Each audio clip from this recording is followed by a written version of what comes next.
اگر اللہ تمہیں یہاں تک لے آیا ہے تو اس نے آگے کا بھی بہت کچھ سوچ رہا ہوگا۔ وہ تمہیں آزمائش میں ڈالنے سے پہلے اس آزمائش سے نکلنے کا حل بناتا ہے۔ پھر تم ایسا کیوں سوچتے ہو کہ وہ تمہیں بھول گیا ہے یا تمہیں نہیں سن رہا؟ تم نے اپنے انتخاب کا نتیجہ دیکھ لیا۔ تم نے خدا کی نافرمانی اور اپنی ضد سے یہ تکلیف خرید لی، تو اب اللہ کے انتخاب کا انتظار کرو۔ جو تحفہ، جو چیز اس نے تمہارے لیے رکھی ہے، اس چیز کا انتظار کرو۔ یقیناً اللہ کا انتخاب بے حد پرسکون ہوگا، جو تمہیں یہ بتائے گا کہ اختتام ایک نئی منزل کا آغاز ہوتا ہے۔ آسمانوں اور زمین کو تمام تر تبدیلیوں کے باوجود جو رب خوبصورتی سے نے سنبھالے ہوئے ہے، وہ جو طوفان اور آندھیوں اور بجلی کی کڑک کے باوجود آسمان اور زمین کو واپس خوبصورت اور دل موہ لینے والا بنا دیتا ہے، تو کیسے ممکن ہے کہ آپ کے حالات میں تبدیلی نہ آئے؟ اور کیسے ممکن ہے کہ آپ کے حالات میں تبدیلی کے بعد آپ کو پہلے سے مزید کتنا نوازنا نہ جائے؟ آپ کو کیا علم ہے کہ آپ کو نہ جانے کس قدر خوبصورتی سے سنوار دیا جائے؟ یہ آسمان اور زمین کی آئے روز کی تبدیلیاں نشانیاں ہیں آپ کے لیے۔ آپ کیوں غور نہیں کرتے ان میں؟ خاموشی سے کسی معجزے کا انتظار کرنا بھی محبت ہے۔ گھنٹوں بیٹھ کر آسمان کو تکنا، نم آنکھوں سے مسکرا بھی دینا محبت ہے۔ کسی کو اس مقام پر پانا جس کا خواب کبھی آپ نے دیکھا تھا، پھر اس کے لیے دعائے خیر کرنا بھی محبت ہے۔ اپنی ادھوری خواہشوں کا بوجھ اٹھا کر کسی کی خواہش کی تکمیل کے لیے اس کا سہارا بننا بھی محبت ہے۔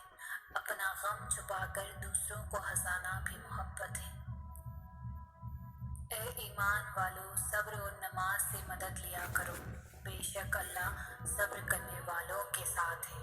سورہ بقرہ میں اللہ تعالیٰ فرماتے ہیں کہ وہ صبر کرنے والوں کے ساتھ ہے، کہ وہ صبر کرنے والوں سے محبت کرتا ہے۔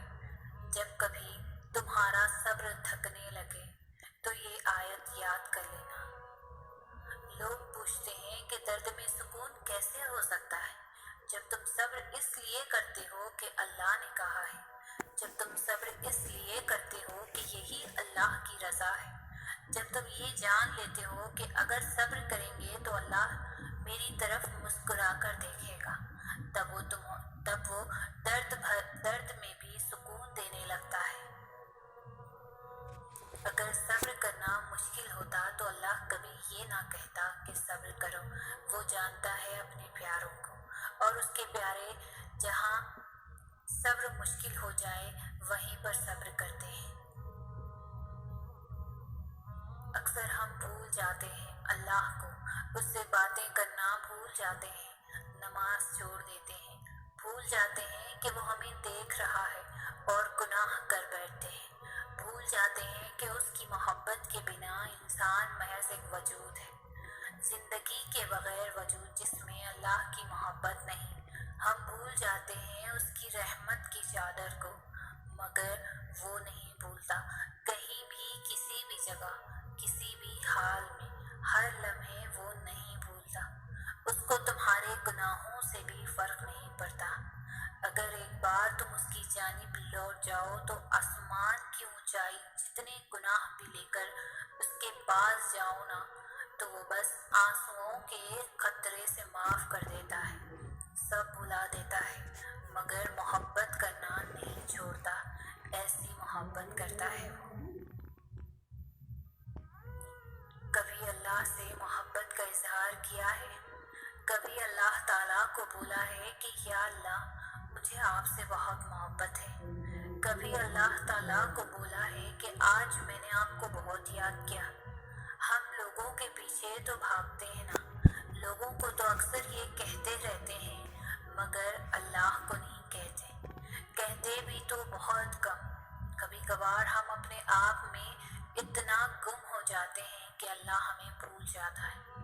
شاید اس لیے اقبال نے کہا ہے کہ نماز بھی پڑھتے ہیں تو پھر سے گناہ کرنے کے لیے، اور اللہ تعالیٰ انتظار میں ہوتا ہے کہ کب ہم اسے یاد کرتے ہیں، کب اسے ویسے پکارتے ہیں جیسے پکارے جانے کا حق ہے۔